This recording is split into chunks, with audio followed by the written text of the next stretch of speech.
Alright, this is the weekly update for Twig. This would be a quicker one since I gave you such a gigantic one last time. Alright, so yeah, we're good.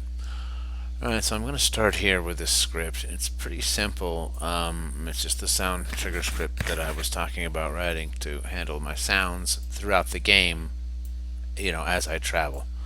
So they'll be centered on me, not so much the source. That way that I can kind of centralize everything and keep everything, and I guess a little bit better organized, for lack of a better word. So what I've done here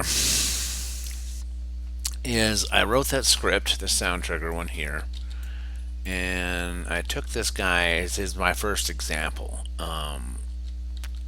And what I did is I took a fly sound that I found and put it on him. So the basic setup here is when you walk by him, he sets off from this collider here that you see, which is set to trigger.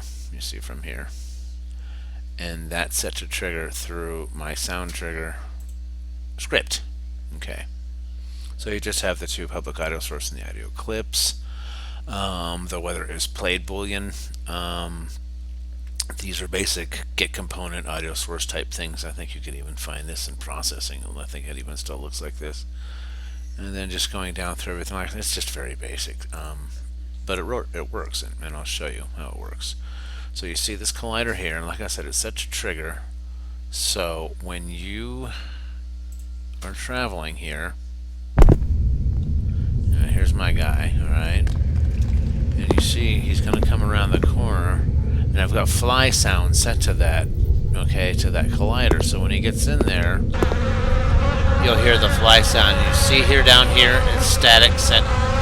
That's the script taking over. And when he comes out, it's gone. So what I've got it playing when you're within this area, and of course I'll make this area much bigger in some cases and much smaller in others. For instance, you can do it like on the sound of a chest just opening, just a click on, click off type of thing. But for this big type area thing, this anything that is within this area is going to hear those flies, and of course I'll turn them down, through the appropriate levels. But that's how I'll control my sound. That's the update for this week. I know it's an interesting one. I'm sure Jeff will like it as well as you, Twig. Anyways, I hope you guys are having a great week. I'm doing fine. I seem unable to find a cable in town for my Connect, but we'll see what happens. Alright, anyways, so have a good week, guys. See you later.